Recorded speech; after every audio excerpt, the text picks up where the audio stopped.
नमस्कार। आप सभी को मेरे चैनल में हार्दिक स्वागत है। कैसे हैं आप लोग सब? आशा करती हूँ आप सब बहुत अच्छे होंगे। और आज है नारायण जगनारायण की एकादशी, इंदिरा एकादशी। इंदिरा एकादशी का व्रत करने से पितरों को मोक्ष मिलता है और हमें ढेर सारा पुण्य।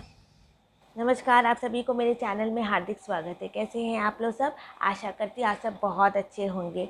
और आज है नारायण नारायण, सब जगह नारायण। नारायण की एकादशी, कहते नारायण की एकादशी करने से पितृश्वर को मोक्ष मिलता है, पितृश्वर को गति होती है। आज के दिन शालिग्राम की पूजा करना, उनमें तुलसी की दल चढ़ाना, पितृश्वर को मोक्ष भी मिलता है और हमारे घर में सुख संपत्ति और शांति मिलती है।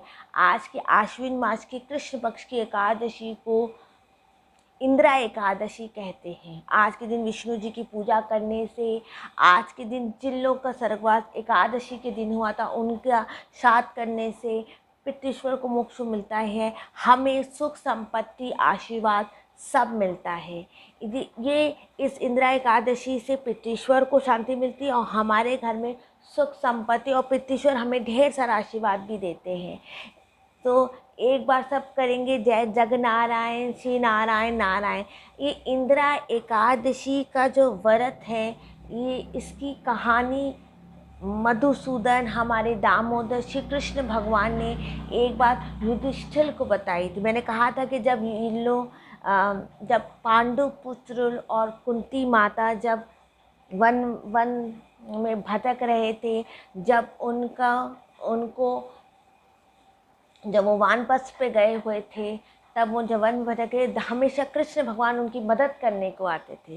तो एक बार कृष्ण भगवान से मधुसूदन, दामोदर, युधिष्ठिर ने पूछा कि ये इंदिरा एकादशी, इसका नाम क्यों इंदिरा एकादशी पड़ा? तो उन्होंने बताया था कि इंदिरा एकादशी सतयुग की कथा है कि जब वहाँ पे एक इंद्रसेन राजा था और इंद्रसेन राजा महेशवती नगर में वो इंद्रसेन राजा राज्य करता था और उसके राजपाट में कोई कष्ट, कोई किसी को सुख संपत्ति, किसी की कमी नहीं होती। वो विष्णु जी का परम भक्त था। एक दिन नारायण वहाँ आए, नारायण नारायण, और उन्होंने पूछा कि प्रभु कैसे हैं आप लोग सब? तो राजा ने कहा कि विष्णु जी की कृपा से हमारे यहाँ सब ठीक है। आप क्यों आए? आपका क्या प्रयोजन है? कोई आपकी दुविधा है, कोई कष्ट है नारायण जी, जो आप हमारे राज्य में आए? तो उन्होंने बताया कि मैं एक दिन घूमते घूमते यमलोक गया और मैंने देखा कि मेरे पिताजी यमलोक में हैं, उनको कष्ट है। हमने आज उनको यमलोक ले गया। तो ये कैसे हुआ? तो उन्होंने बोला ज़रूर कोई गलती हुई होगी, या आपने कोई पितृश्वर का श्राद्ध नहीं किया होगा, या आपने अपने पिताजी का श्राद्ध अच्छे से नहीं किया होगा, तभी तो आपके पिताजी, नारद जी के पिताश्री यमलोक चले गए। तो उन्होंने कहा कि नारद जी को कि आप एकादशी का व्रत कीजिए, अश्विन मास की कृष्ण पक्ष की एकादशी का व्रत कीजिए, द्वादशी को दान कीजिए और मंदिर में दान कीजिए, गाय को चारा खिलाइए, प्रभु नारायण की भक्ति कीजिए, पूजा कीजिए, शालिग्राम में तुलसी चढ़ाइए, आपके पिताश्री को यमलोक से मुक्ति मिल जाएगी। और नारद जी ने ऐसे ही किया और उनके पिताश्री को यमलोक से मुक्ति मिल जाएगी। आज हम प्रार्थना करेंगे एकादशी में कि हमारे जितने भी पितृविश हैं, चाहे वो दादा दादी हों, चाहे नाना नानी हों, उनको जहाँ पर भी उनकी आत्मा शांति है, उनके पितृश्वर को अच्छी से रहें। और आज हम करेंगे इंदिरा एकादशी का व्रत, जाप पाठ और विष्णु जी। ओम नमो विष्णु, नमो विष्णु, ओम नमो विष्णु, नमो विष्णु। आश्विन मास की कृष्ण पक्ष की एकादशी तिथि के दिन व्रत रखा जाता है, इसे इंदिरा एकादशी व्रत कहा जाता है।